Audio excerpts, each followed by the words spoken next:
And we have a great story that has to do with family this morning.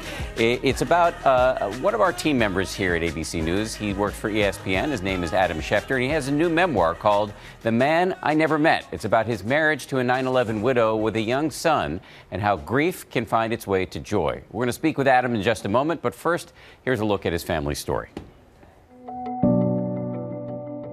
Joseph and Sherry Maio were a happily married couple, doting parents to their 15-month-old son, Devin. But like so many others, their life together tragically cut short on September 11th, 2001. He said, plane just hit the towers. He was out of breath. I said, well, get off the phone with me. Get out of the building. Go, run. It was like dead inside of me. But I did have a glimmer of hope that maybe there would be a time where I would enjoy being with someone else.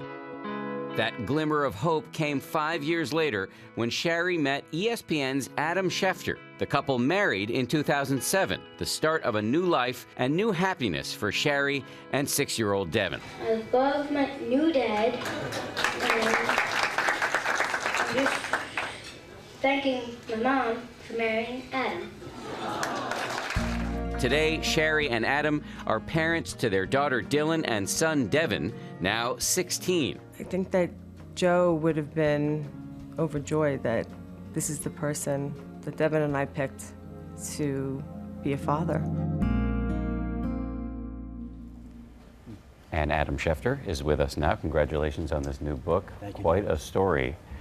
So we heard about Sherry and Joe's relationship, and she actually wanted you to know about her backstory before you even had your first date. Why was that? Well, because she had been on so many dates, and she didn't want to waste anyone's time. There were special circumstances that came along with any relationship with her. And hers, she put out front, and she wanted anyone who was dating her to know that if they were going to be with her, they were going to be with her son, Devin, at the time as well, and everything that happened in her life. And so that was a situation where basically she wanted it very well known at the outset. Did you have any hesitation? At that point in my life, I had tried so many different things and was so lost that I was willing to try anything. So nothing else had worked to that point. So for me to meet her, it was not an issue. And when I did meet her, I was blown away by her. Now, as you started to get closer, you took it upon yourself to learn a lot about her first husband. Why? Well, first of all, he meant that much to her and Joe's family.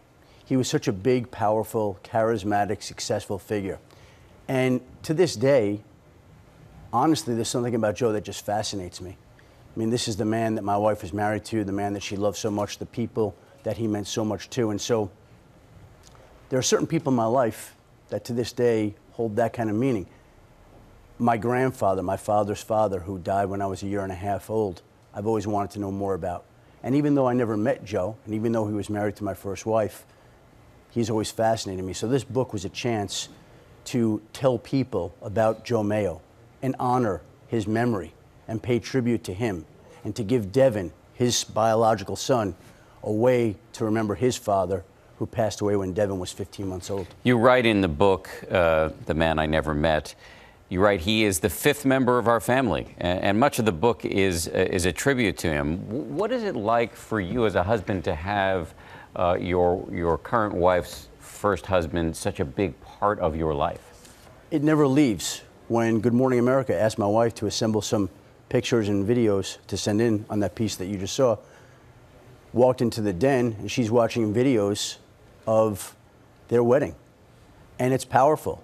And next week is 9/11. And my wife said to me last night, I want to make sure that we're home for the reading of the names so that she's there to hear the name Joseph Maio called on the morning of 9/11. So it's just always there. And those are our circumstances. Everybody's got different circumstances.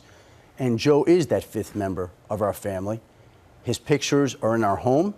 His memory is always there. And we've never forgotten him and never will. This is an emotional book. It's emotional even talking to you right now. Yeah. Has your wife, Sherry, read it, and what was her response? I'll be honest with you. Look, there's a message in this book of hope for a lot of people, for anyone who does read it. But the truth of the matter is that this book was written for 4 people. It was written for the Maio family, Paula and George Maio. It was written for Shari, and it was written for Devin. Shari did not read it until a few weeks ago. And I have to be honest with you, I was very, very nervous as she was reading, because if she didn't like it, it was going to print, and there was not a lot we could do about it. And I held my breath. And when she finished the book, the emotion of it overwhelmed her. She started crying. And she was crying for the Maio family. She was crying for our son, Devin. And she was crying for herself, for everything that had happened. So the fact that it moved her so much meant that obviously we had succeeded in making her happy. And I know the Maios read it, and they loved it as well. So that was encouraging. Adam, congratulations on the book. And really appreciate it. Thank you very much. My best to your family as we head into 9/11, which is a tough time of year.